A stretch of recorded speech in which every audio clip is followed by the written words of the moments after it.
DGISPR lieutenant general Ahmad शरीफ चौधरी की press conference chief of defence forces headquarters का आगाज हो चुका है। उनकी जानिब से कहा गया कि दुनिया के दर्जनों ममालिक में चीफ ऑफ डिफेंस फोर्सेस का हेडक्वार्टर्स है। उनकी जानिब से यह भी कहा गया कि एक शख्स समझता है कि मैं नहीं तो कुछ भी नहीं, एक शख्स नेशनल सिक्योरिटी थ्रेट बन चुका है। मजीद कहा कि अगर कोई अपनी जात के लिए आर्म्ड फोर्सेस पर अटैक करता है तो इससे भरपूर तरीके से निपटा जाएगा।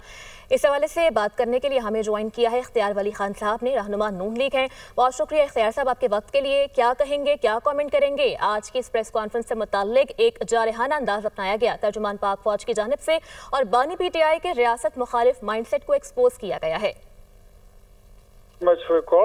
इनफैक्ट बात ऐसी है कि अब हमने तो बहुत पहले कह दिया था कि इमरान खान जो है उसमें और पाकिस्तान में किसी एक का इंतखाब करना होगा, लेकिन आज जिस नहज पे बात पहुंच चुकी है, आज पाकिस्तान तहरीक इंसाफ के जितने पार्लियामेंटेरियंस हैं, इस पार्टी के जितने ओहदेदार हैं, अब उनको फैसला करना होगा कि वो पाकिस्तान के साथ हैं या वो इमरान खान के साथ हैं। इससे ज्यादा और क्या होगी बात कि आप अपने पाक फौज को जो पूरी दुनिया से इज्जतें समेट कर लाके उसने कौम की झोली में डाली, आप उस फौज को मुतनाज़िया करना चाहते हैं, आप उसमें दरारें डालना चाहते हैं, फिर पाक फौज को और अवाम को लड़ाना चाहते हैं। आपकी बहन कहती है कि खैबर पख्तूनख्वा के लोग आएंगे और वो अडियाला जेल पर लश्कर कशी करेंगे। What is that? That is totally nonsense. आप पाकिस्तान के कॉन्स्टिट्यूशन से बाहर खेल रहे हैं, आप जमहूरियत के दायरे से बाहर खेल रहे हैं, आप पार्लियामेंट के दायरे से बाहर खेल रहे हैं, आप सिविल सुप्रीमेसी के दायरे से बाहर हैं, आप तमाम दायरों को क्रॉस कर चुके हैं। तो मेरे ख्याल में अब मामलात बड़े क्लियर हो चुके हैं और वो सारी बातें जो इशारों कनाओं में हुआ करती थी वो अब खुलकर करनी होंगी, कहनी होंगी। And we have to step up forward, move forward, और हमें प्रैक्टिकली अब चीजों को जो है तो एग्जीक्यूट करना होगा। बिकॉज ऐसा लगता है कि मुल्क के 3 सूबे गिलगित बल्तिस्तान, कश्मीर और वफाक एक सिमत में जा रहा है, लेकिन जो खैबर पख्तूनख्वा है जहां पर इन नार्सिस्ट लोगों की हुकूमत है वो किसी और तरफ जा रही है। पाकिस्तान ने एक तरफ जाना है तरक्की के रास्ते पर और ये बर्बादी की तरफ जाने की कोशिश करते हैं और मुल्क को बर्बाद करने की कोशिश करते हैं।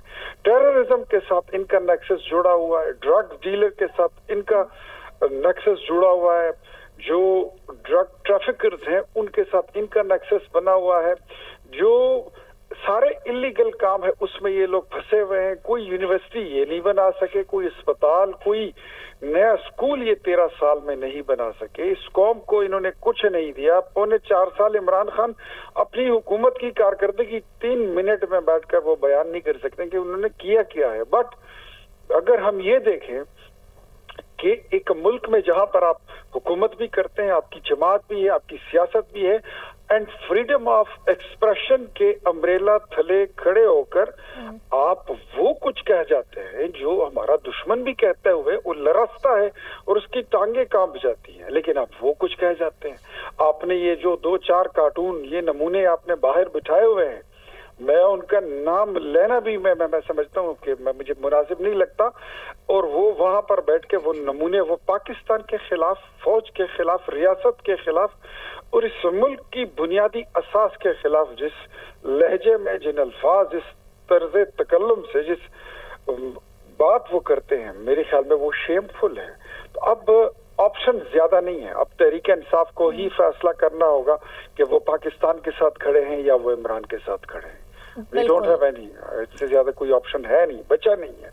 जहां तक बात की आपने गवर्नर रूल की, तो गवर्नर रूल हमेशा हमने ऑफ द टेबल रखा है। हम वी आर पॉलिटिकल पीपल, लेकिन ये जो अब नई सिचुएशन ये जो डेवलप हो चुकी है तो इसमें लग ऐसे रहा है कि तहरीक इंसाफ खुद चाहती है कि खैबर पख्तूनख्वा में गवर्नर रूल लगे और इनको घर भेज दिया जाए। बिकॉज रियासत जो है, रियासत is left with no option but to save the country, but to save the Khyber Pakhtunkhwa और वहां की 4-4.5 करोड़ की आबादी को। तो अब बड़े सख्त फैसले लेने होंगे। जिस तरह एक माजी करीब में ये एक नैरेटिव हमने दिया था, जनरल आसिम मुनीर ने, फील्ड मार्शल साहब ने दिया था कि हमने सॉफ्ट स्टेट से एक हार्ड स्टेट बनना है। हार्ड स्टेट हम बन चुके हैं। फिर वजीर आजम ने उसमें मजीद ऐड किया कि no we have to become the stronger state. तो अब स्ट्रॉन्गर स्टेट की तरफ जाने के लिए आपको ऐसे एलिमेंट्स जो अगेंस्ट द स्टेट रोज दुश्मन ममालिक से पैसे लेकर उस आपके मुल्क के खिलाफ, हमारे प्यारे पाकिस्तान के खिलाफ वो नैरेटिव्स घड़ते रहते हैं, तो मेरे ख्याल में अब हमें उनके खिलाफ खुल के कार्रवाई करनी होगी। ऑप्शन ज्यादा बचे नहीं है, बल्कि मेरे ख्याल में ऑप्शंस खत्म हो चुके हैं। सही, ऑप्शंस खत्म हो चुके हैं। इख्तियार साहब, जैसा कि आपने कहा कि अब वक्त आ गया है कि हमें सख्त फैसले लेना होंगे, तो आपकी नज़र में आज की जो ये प्रेस कॉन्फ्रेंस है, क्या ये सिर्फ एक मजम्मती प्रेस कॉन्फ्रेंस है या फिर ये कड़ी है कि अब कुछ होने जा रहा है, कुछ बड़ा इनके खिलाफ होने जा रहा है? देखिए, DGISPR की प्रेस कॉन्फ्रेंस को आप कड़ी भी ना कहें तो बेहतर है, और ये एक मजम्मती प्रेस कॉन्फ्रेंस भी महज आप नहीं कह सकते।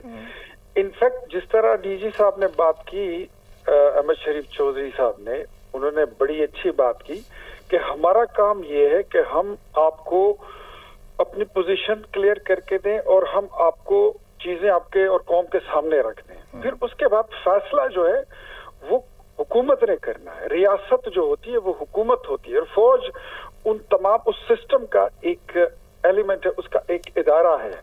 तो ये फैसले अब पॉलिटिकल लोगों ने करने हैं। अब इसके बाद मतलब ये आज रात तो कोई फैसला नहीं होने का लगा, लेकिन अब प्राइम मिनिस्टर जो है वो तमाम पॉलिटिकल पार्टीज के साथ इस पर बात करेंगे कि खैबर पख्तूनख्वा के मुतालिक, पाकिस्तान तहरीक इंसाफ के मुतालिक क्या फैसला जो है वो लेना चाहिए और क्या एक्शन लेना चाहिए। बिकॉज किसी की सियासत रहे ना रहे, लेकिन हमने मुल्क को बचाना है, हमने रियासत को बचाना, हमने मुल्क की इज्जत को बचाना है। पाकिस्तान की जो नजरियाती असास है उसका दिफा हमने करना है, और हर सूरत करेंगे।